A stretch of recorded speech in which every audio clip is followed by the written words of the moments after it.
একটি ছোট গ্রামে রাজু নামে এক ১৮ বছরের ছেলে থাকত। রাজু ছিল খুবই দুর্ভাগা। তার মা জন্ম দেওয়ার পরই মারা যান, আর বাবাই ছিল তার একমাত্র ভরসা।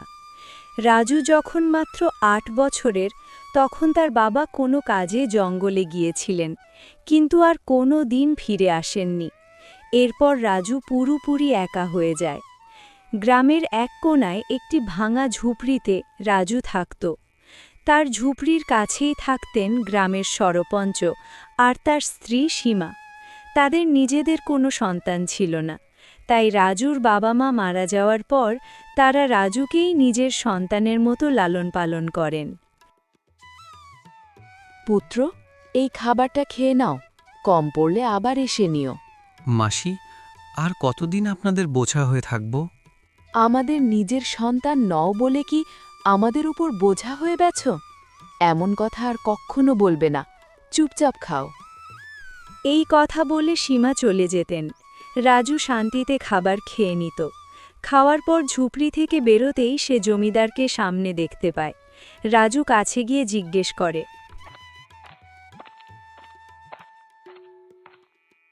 রাজু, তুমি খাওয়ার খেয়েছ? হ্যাঁ জমিদার সাহেব, আমার খাওয়া হয়ে গেছে। এক্ষুনি মাসি খাবার দিয়ে গেছে আর আমি খেয়ে এসেছি। হ্যাঁ, ঠিক করেছ। এখন তুমি বড় হয়ে গেছো পুত্র, নিজের খেয়াল রাখা শেখো। হ্যাঁ জমিদার সাহেব, ৮ বছর থেকে এখন পর্যন্ত আপনি আমার খেয়াল রেখে এসেছেন, কিন্তু এখন আমার লজ্জা হয়, আমায় কিছু কাজ করতে হবে। এখানে লজ্জার কি আছে পুত্র? আমি তো সবসময়ের জন্যই তোমায় নিজের ছেলে ভেবে এসেছি। কিন্তু তাও যদি তোমার মন কিছু করতে চায়, তাহলে শোনো, গ্রামের কাছে যে জঙ্গলটা আছে সেটা আগের মতন আর ভয়ঙ্কর নেই। তাও যদি সেখানে গিয়ে কাঠ কাটতে পারো। হ্যাঁ জমিদার সাহেব, আমি কালই জঙ্গলের দিকে যাব।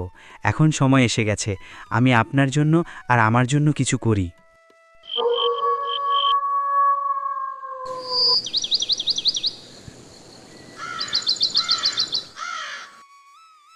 পরদিন রাজু কুঠার নিয়ে জঙ্গলের পথে রওনা হয়।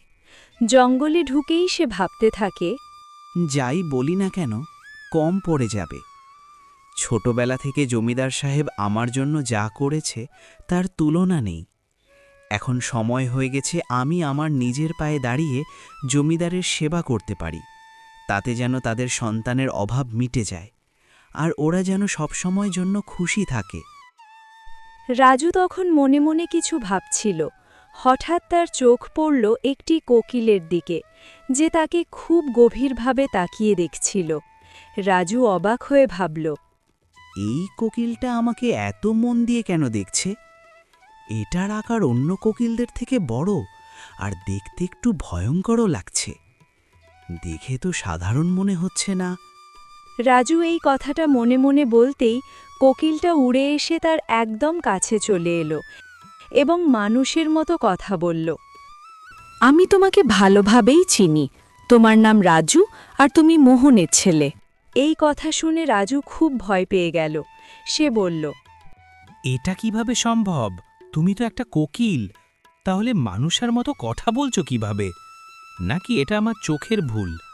কোনো কোকিল কি মানুষের মতো কথা বলতে পারে?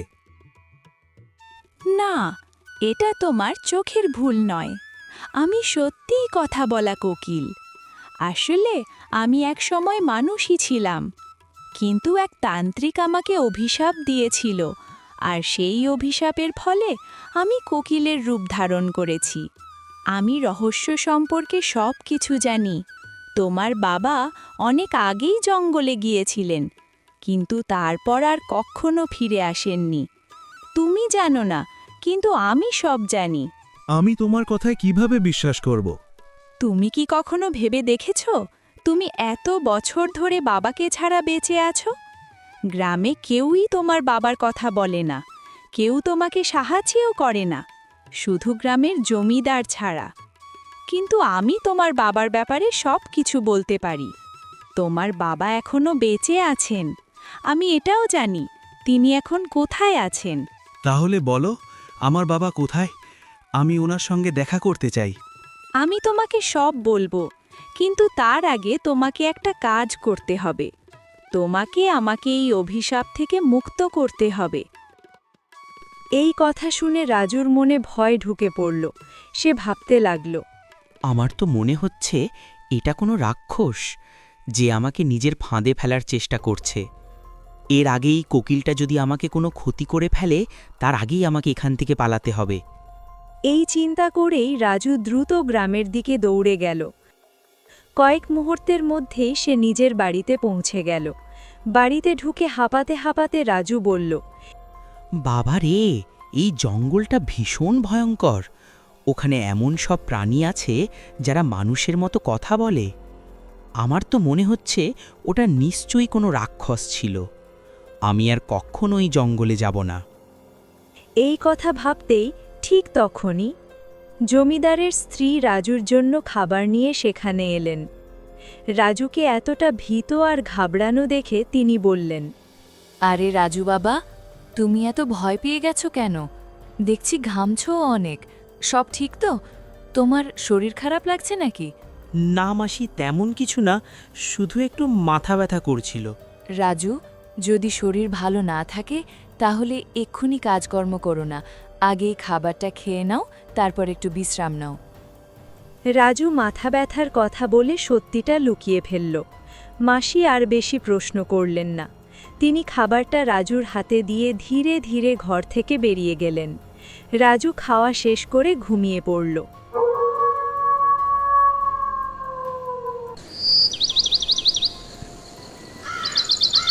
পরদিন সকালে যখন রাজু ঘুম থেকে উঠল, তখন তার মনের ভয় অনেকটাই কেটে গেছে।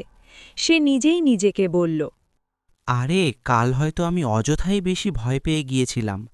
ওই কোকিলের কথা শুনে আমি ঘাবড়ে গিয়েছিলাম ঠিকই, কিন্তু ভালো করে ভাবলে মনে হয় ওর কথার মধ্যে কিছু সত্যতা ছিল। ওই কোকিল আমার বাবার ব্যাপারে নিশ্চয়ই কিছু জানে।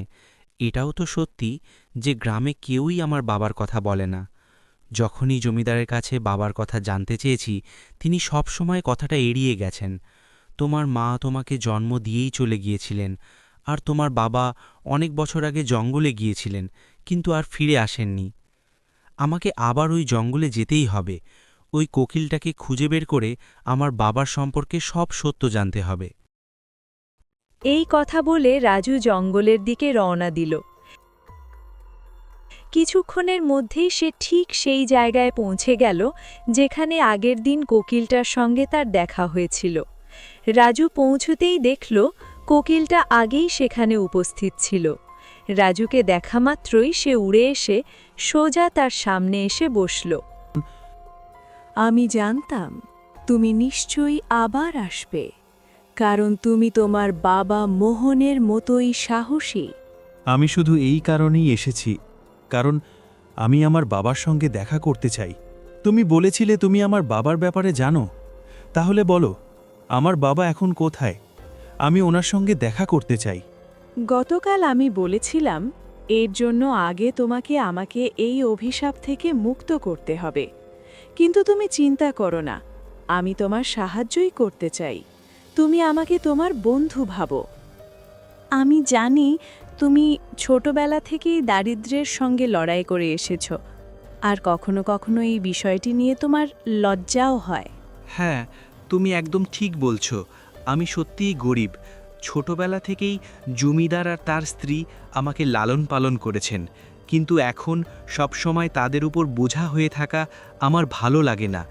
আমি চাই এখন নিজে উপার্জন করতে, যাতে তারা দুজন নিশ্চিন্তে বসে খেতে পারেন এবং সুখে থাকতে পারেন। যদি তুমি চাও, আমি তোমাকে টাকা উপার্জনের পথ দেখাতে পারি। আচ্ছা, কিন্তু সেটা কিভাবে?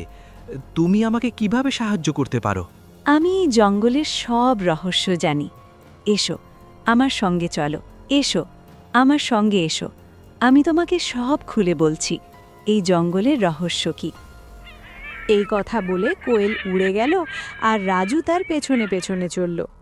চলতে চলতে কোয়েল রাজুকে একটি গুহার ভেতরে নিয়ে গেল।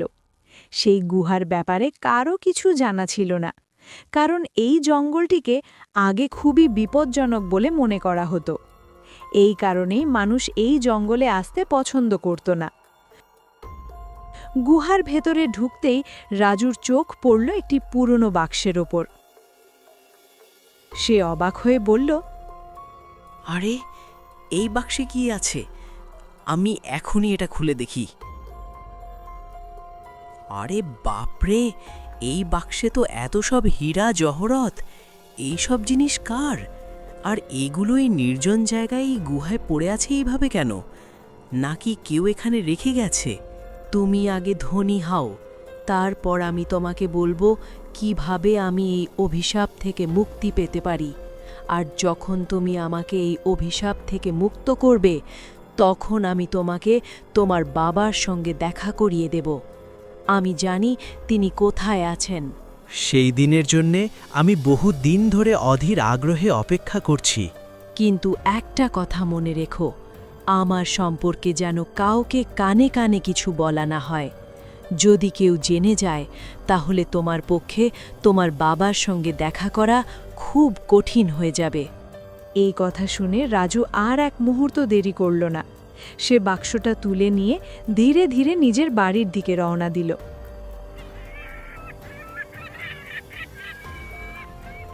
বাড়ি ফিরে এসে রাজু বাক্সটা একপাশে রেখে দিল।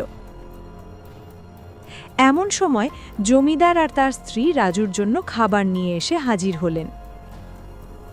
একপাশে রাখা বাক্সটা দেখে জমিদার অবাক হয়ে রাজুকে জিজ্ঞেস করলেন, রাজু বাবা, এই বাক্সটা কোথা থেকে এলে? আর এর ভেতরে কি আছে? জমিদার প্রশ্ন শুনে রাজু কিছু বুঝে উঠতে পারল না। সে ভাবতে লাগল জমিদার সাহেবকে সে কি উত্তর দেবে। ঠিক তখনই জমিদারের স্ত্রী বাক্সটা খুলে ফেললেন। ভেতরে ঝলমলে দামি হীরা আর গয়না দেখে তিনি বিস্ময়ে বলে উঠলেন, রাজু বাবা, তোমার কাছে এত হীরা আর গয়না কোথা থেকে এলো? রাজু সব সত্যি বলতে যাচ্ছিল, কিন্তু ঠিক তখনই তার মনে পড়ল কোয়েলের সেই কঠিন সতর্কবাণী, যেখানে তাকে স্পষ্টভাবে বারণ করা হয়েছিল কাউকে কিছু না বলতে। তাই সে সত্য লুকিয়ে অন্য কথা বলল। মাসি, আমি জঙ্গলে কাঠ কাটতে গিয়েছিলাম। কাঠ কাটতে কাটতে অনেক দূর চলে গিয়েছিলাম, আর তখনই সেখানে একটি গুহা দেখতে পেলাম। যখন আমি সেই গুহার ভেতরে ঢুকলাম, তখন সেখানে একটি বাক্স দেখতে পেলাম।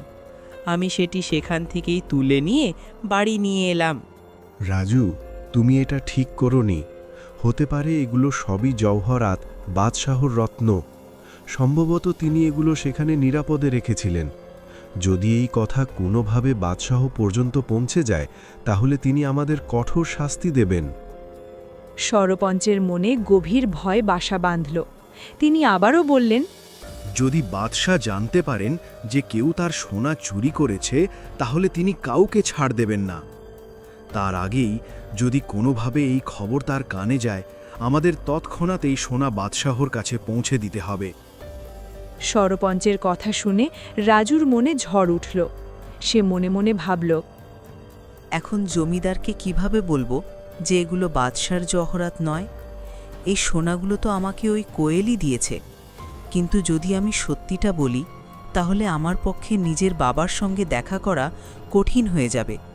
আর আমার কাছে এই হীরা জওহরাতের থেকেও নিজের বাবার সঙ্গে দেখা করাটাই বেশি জরুরি। রাজুর কাছে তখন স্পষ্ট হয়ে গেল, এই ধন সম্পদের চেয়েও তার বাবাকে খুঁজে পাওয়াই তার জীবনের সবচেয়ে বড় লক্ষ্য। অবশেষে সে জমিদারের কথাই মানল। ঠিক আছে জমিদার সাহেব, আপনি যেমন বলছেন তেমনই হবে।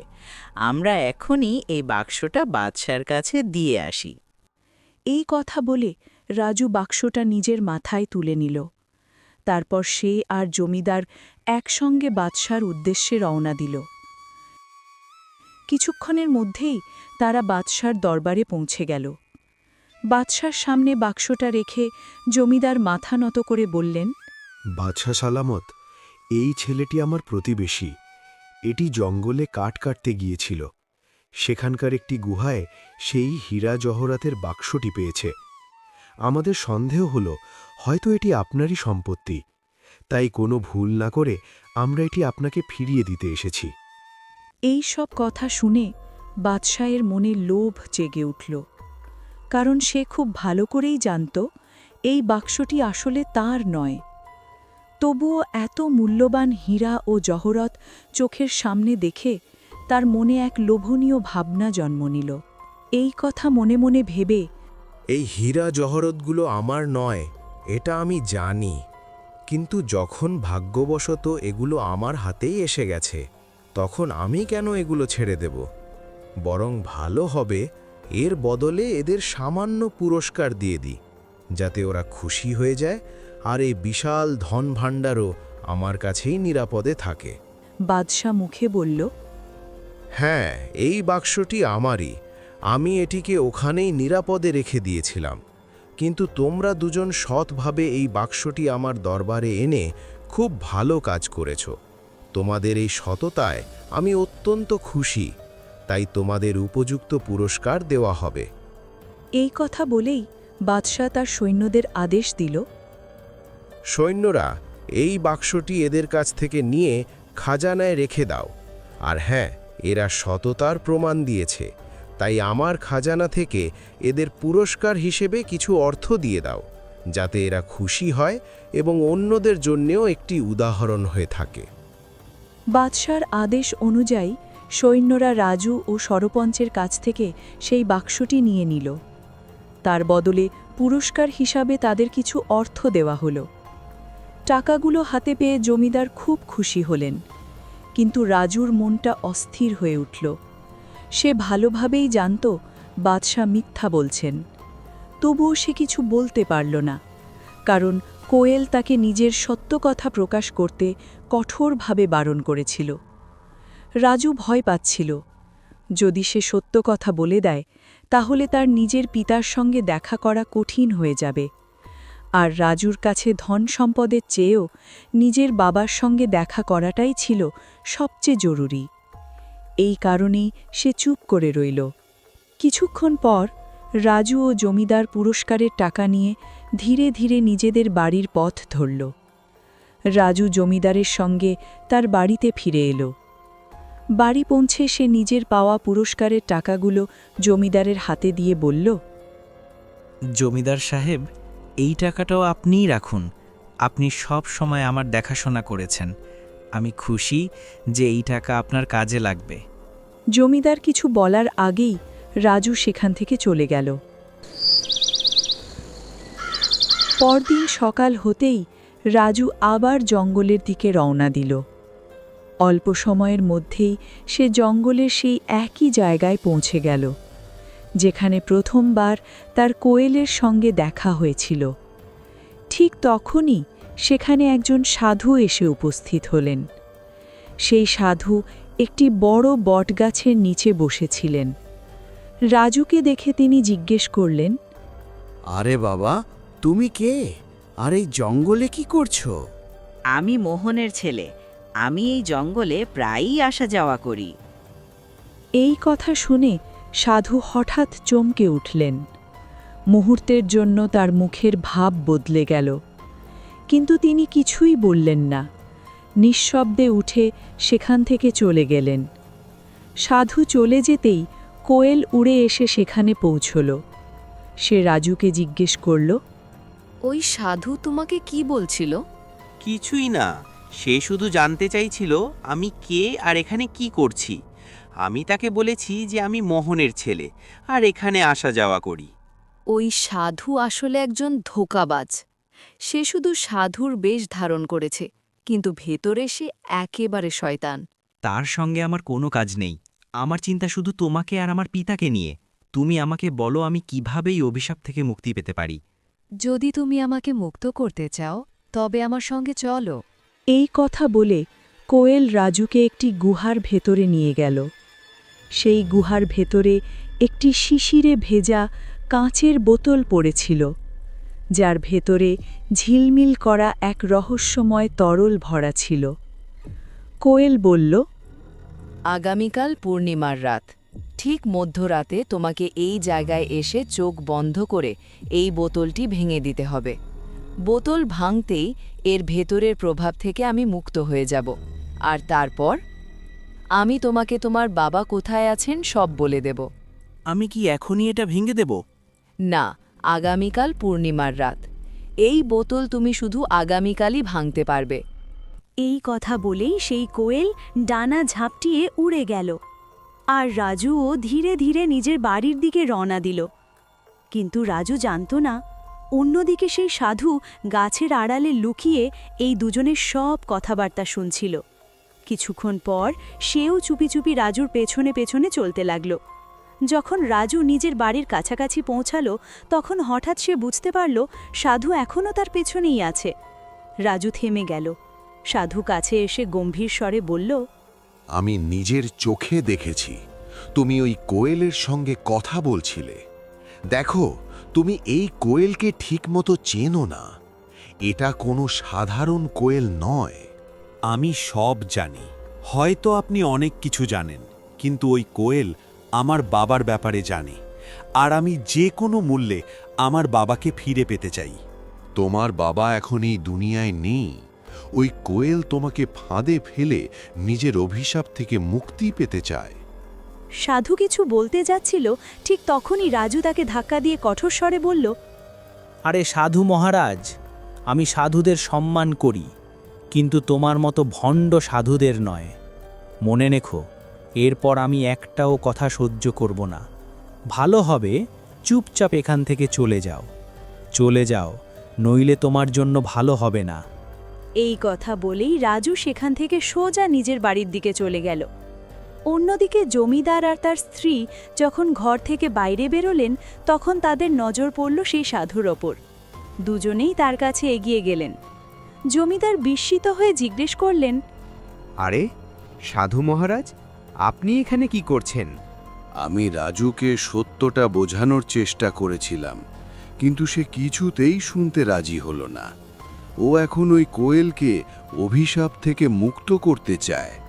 যদি ওই কোয়েল নিজের অভিশাপ থেকে মুক্ত হয়ে যায়, তাহলে গ্রামে ভয়াবহ ধ্বংস নেমে আসবে। গ্রামের একজন মানুষও তখন জীবিত থাকবে না। হ্যাঁ, একদম ঠিক, কিন্তু রাজু এসব কথা শুনতেই রাজি নয়। সাধু মহারাজ, আপনি চিন্তা করবেন না, আমি এক্ষুনি রাজুকে বোঝানোর চেষ্টা করি। এই কথা বলে জমিদার সোজা রাজুর বাড়ির দিকে গেলেন। বাড়িতে গিয়ে তিনি রাজুকে বললেন, রাজু, আমি কি শুনছি তুমি নাকি জঙ্গলে এমন এক কোয়েলের সঙ্গে দেখা করেছ যে মানুষের মতো কথা বলে? একবারও কি তোমার অদ্ভুত লাগেনি একটা কোয়েল মানুষের মতো কথা কিভাবে বলতে পারে? ও, তাহলে আপনি জেনে গেছেন। দেখুন জমিদার সাহেব, শুরুর দিকে আমার কাছেও এই সব কিছু অদ্ভুত লেগেছিল, কিন্তু এখন আর নয়। আর আমার পুরো বিশ্বাস এই কথাগুলো আপনাকে ওই সাধুই বলেছে। দেখুন জমিদার সাহেব, আমার পিতা 8 বছর আগে রহস্যজনকভাবে নিখোঁজ হয়ে গিয়েছিলেন, আর ওই কোয়েল জানে আমার পিতা কোথায় আছেন। আমি আর কিছু চাই না, আমি শুধু আমার পিতাকে ফিরে পেতে চাই।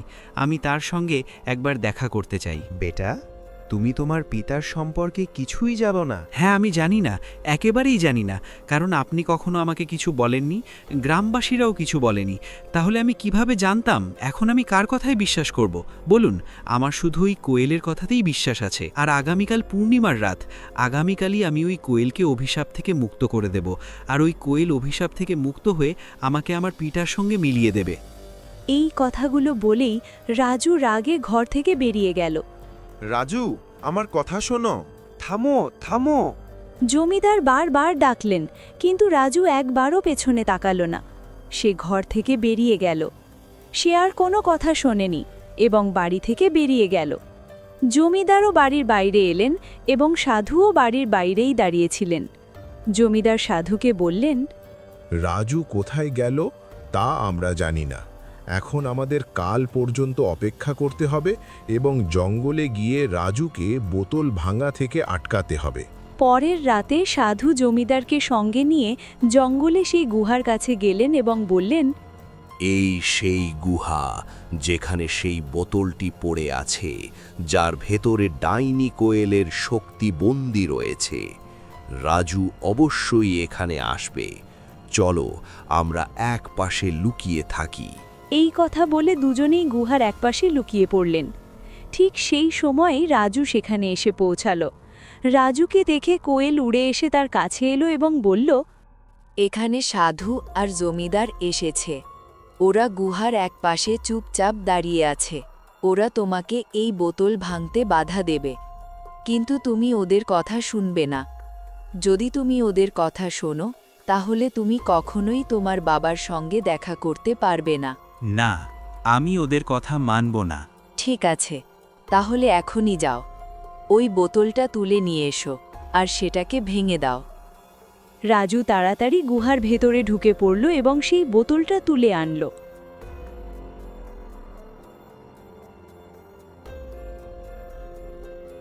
যেই না সে বোতলটা ভাঙতে গেল, ঠিক তখনই সাধু আর জমিদার সেখানে এসে হাজির হলেন। রাজু, থামো, এই বোতলটা ভেঙো না। তুমি খুব বড় ভুল করতে যাচ্ছ। না, আমি কোনো অবস্থাতেই আমার বাবার সঙ্গে দেখা করতে চাই। রাজু, মন দিয়ে শোনো, এই কোয়েল কোনো সাধারণ পাখি নয়, এটা আসলে এক ডাইনি। আজ থেকে 10 বছর আগে, যখন তুমি ছোট ছিলে, এই ডাইনি পুরো জঙ্গলের ওপর দখল কায়েম করেছিল। যেই ভুল করে এই জঙ্গলে ঢুকতো, সে আর কখনো ফিরে আসতো না। তখন তোমার বাবা আর আমি মিলে ঠিক করেছিলাম একে থামাতেই হবে। আমরা সাধু মহারাজের কাছে উপায় জানতে চেয়েছিলাম। তিনি বলেছিলেন, এই অভিশাপ শেষ করতে হলে, তোমাদের দুজনকেই এই অভিশাপ কাটাতে হলে, জঙ্গলের পাশের কুয়োতে একজনকে নিজের প্রাণ দিতে হতো। তোমার বাবা সাহসের সঙ্গে এগিয়ে এসেছিলেন এবং নিজেই সেই বলিদান দেওয়ার সিদ্ধান্ত নিয়েছিলেন। তিনি কুয়োতে ঝাঁপ দিয়েছিলেন, আর সাধু মহারাজ সেই ডাইনির সব শক্তি একটি বোতলের ভেতর বন্দি করে দেন এবং তাকে কোয়েলে রূপান্তরিত করেন। এইভাবে জঙ্গলটি নিরাপদ হয়ে যায়। কিন্তু এই কথা আমরা কাউকেই বলিনি। গ্রামের লোকেরা কিছুই জানত না। এই সত্যটা শুধু আমার আর সাধু মহারাজেরই জানা ছিল। এই কারণেই আমরা তোমাকেও কখনো বলিনি। কিন্তু যদি তুমি এই বোতলটা ভেঙে দাও, তাহলে সে আবার তার আসল রূপে ফিরে আসবে। এটা তার একটা চাল মাত্র। মিথ্যে কথা বলছে। সত্যিটা সেটাই যা আমি বলছি। আমি যদি কোনো চাল দিতাম, তাহলে আমি তোমার সাহায্য করতাম কেন? গ্রামের লোকেরা কি কখনো তোমার সাহায্য করেছে? না। ধন সম্পদ, হীরা মুক্তা সব আমি তোমাকে দিয়েছি। এখন আমি তোমাকে তোমার বাবার সঙ্গেও মিলিয়ে দিতে চাই। সে বিভ্রান্ত হয়ে পড়ল এবং সেই বোতলটা মাটিতে ছুঁড়ে ফেলে ভেঙে দিল। হঠাৎ করে সেই কোয়েলটি এক ডাইনির রূপ ধারণ করল। ডাইনি বলল, রাজু, তুমি আমার কাজটা অনেক সহজ করে দিলে। এখন আমি মুক্ত, আর এখন তোমাদের সবার সর্বনাশ শুরু হলো। আজ আমি তোমাদের মধ্যে কাউকেই জীবিত ছাড়ব না। রাজু, তুমি খুব বড় ভুল করে ফেলেছ। এখন এই ডাইনি কোনো অবস্থাতেই আমাদের কাউকেই বাঁচতে দেবে না। আমাকে ক্ষমা করে দিন জমিদার সাহেব, আমি ওর প্ররোচনায় পড়ে গিয়েছিলাম। এখন কি আর কোনো উপায় নেই? একটাই উপায় আছে। আমাদের সবাইকে এখনই সেই কুয়োর কাছে যেতে হবে। এই কথা বলে তিনজনেই কুয়োর দিকে দৌড়ে চলল, আর ডাইনিটাও তাদের পিছু পিছু ছুটে এলো। কুয়োর কাছে পৌঁছে সাধু বললেন, যদি তোমরা এই ডাইনির হাত থেকে মুক্তি পেতে চাও, তাহলে তোমাদের দুজনের মধ্যে একজনকে এই কুয়োতেই ঝাঁপ দিয়ে নিজের প্রাণ উৎসর্গ করতে হবে। সাধুর কথা শুনে রাজু সঙ্গে সঙ্গে বলল, এই বিপদ আমি নিজেই ডেকে এনেছি, তাই এর থেকে মুক্তিও আমিই এনে দেব। এই কথা বলে রাজু কুয়োর মধ্যে ঝাঁপ দিল এবং নিজের প্রাণ উৎসর্গ করল। সাধু সঙ্গে সঙ্গেই ডাইনিটাকে আবার একটি কোয়েলের রূপে পরিবর্তন করে দিলেন, কিন্তু এবার তার মানুষের মতো কথা বলার শক্তিও আর রইল না। জমিদার রাজুর চলে যাওয়ায় খুব কষ্ট হয়েছিল, কিন্তু তিনি আর কী বা করতে পারতেন। তাই তিনি বাড়ি ফিরে এলেন এবং ধীরে ধীরে আবার স্বাভাবিক সুখের জীবন কাটাতে লাগলেন। কেমন লেগেছে বন্ধুরা? কমেন্টে অবশ্যই জানাবেন, আর চ্যানেলটিকে সাবস্ক্রাইব করে যাবেন, আর একটা লাইক